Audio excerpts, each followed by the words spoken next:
안녕하세요. 원데이치과 대표원장 김진환입니다.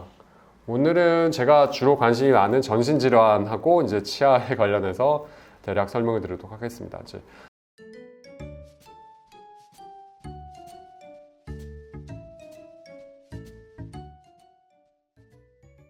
치아와 관련해서는 이제 전신질환들이 굉장히 영향을 많이 미치게 되는데, 그 중에서도 이제 치매에 관해서 잠깐 설명을 드리게 되면, 치매라는 게 저희가 이제 사회가 고령화되면서 나이 분들이 많아지다 보니까 한 10% 정도 치매에 많이 걸리고 계시는데, 치매가 걸리게 되면 만약 주변에 있는 가족분들이 굉장히 힘들죠. 막 어디도 돌아다니시게 되고 기억도 이제 잃게 되고 막 이런 상황들이 되시니까 많이 힘든 질환 중에 하나신데, 치매라는 게 이제 크게 여러 가지 요인들에 의해서 나타나긴 하지만 잘 알고 계신 알츠하이머병과 혈관성 치매, 결국 뇌 혈관에 있는 혈류 공급들이 제대로 못 돼서 기억을 담당하는 뇌 부분들이 활성화가 뇌 조직들이 손상을 점점 입어가는 거죠. 그래서 나이가 들면서 기억력이 좀 나빠지는 것들을 치매라고 하진 않고, 병적으로 인해서 뇌 조직이 손상되거나 기억력이 인지기능 자체가 저하되는 것들을 이제 치매라고 하는 거죠. 인지기능에서는 이제 언어라든지 기억력이라든지 이런 것도 포함되고 성격까지도 마찬가지로 이제 성격까지도 포함되기 때문에 치매가 심해지면 이제 난폭성도 증가되고 이런 부분들을 잃게 되는데,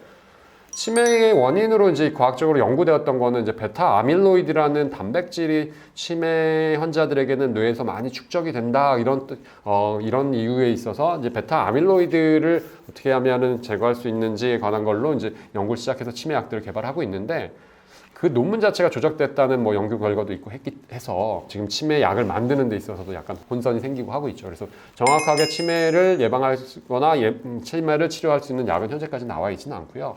근데 치과 관련해서는 그 치매 관련된 연구들을 굉장히 많이 하고 있었는데, 치아의 개수와 관련돼서 치아의 개수가 적은 환자들이나 아니면 틀니를 쓰는데 이런 것들을 가지고 많이 연구들을 해오고 있었어요. 그래서 이 개수가 적게 되면 아무래도 이제 상식적으로 생각해 보면 위아래로 맞물려서 씹어야 되는데 위에 뇌에다 자극을 덜 주기 때문에 혈관성 치매를 일으킬 수 있는 가능성이 높아질 수밖에 없기 때문에, 이가 없게 되면 임플란트가 됐든 아니면 틀니가 됐든, 틀니가 있어도 마찬가지예요. 틀니가 있으면 저작을 할 수 있기 때문에 뇌의 혈류 공급을 원활하게 하기 때문에 아무래도 뇌가 활성화되니까 치매가 줄어들이라고 당연히 생각할 수 있는데, 그것에 관한 연구들이 있었고요.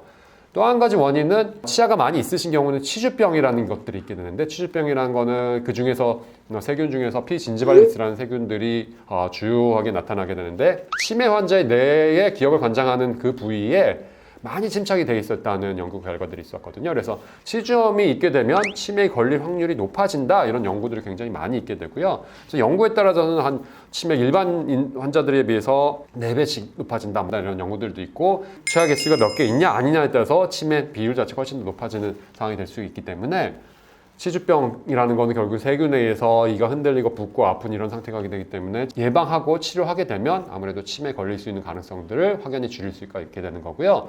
또한 치주병이 있게 되면 치매 이도 발치를 하게 되는 거예요. 이가 없어지게 되면 저작을 제대로 못하니까 제대로 못 씹게 되는 거니까 혈관성 치매에도 영향을 주게 되는 거고, 뇌의 혈류 공급에도 영향을 줄 수 있기 때문에 더 악순환이 될 수 있게 되는 거예요. 이가 온전하게 제대로 구강 내에 있는 게 치매를 예방할 수 있는 길이 되겠고, 또한 이가 망가져서 문제가 있거나 자꾸 빠졌다 하면 그게 틀니가 됐던 임플란트가 됐던 회복을 해서 정상적인 저작 활동이나 식습관을 할 수 있게 만드는 게 치매를 예방할 수 있는 길이 되겠죠. 그래서 뇌에 직접적인 자극을 또 주기도 하지만 사실은 저작을 제대로 할 수 있어야 영양분 섭취를 제대로 할 수 있게 되는 거거든요. 뇌에서는 굉장히 많은 단백질을 요구하게 되고 많은 에너지를 요구하는 부분이기 때문에 질기고 단단한 음식들, 이런 것들이 이제 뇌에는 좋고 몸에도 좋은 상태가 되기 때문에 영양 공급을 원활하게 해줘서 뇌 건강에도 도움이 될 수 있기 때문에, 여러 가지 면에서 치아가 건강하게 있다는 것은 치매를 예방할 수 있는 길이라고 할 수 있겠습니다. 이것은 오늘 치매와 관련돼서 치주병과 치아 상실에 관해서 설명을 드렸고요. 이것에 관련해서 궁금한 점이 계시다면 언제든지 질문 남겨주시기 바랍니다. 감사합니다.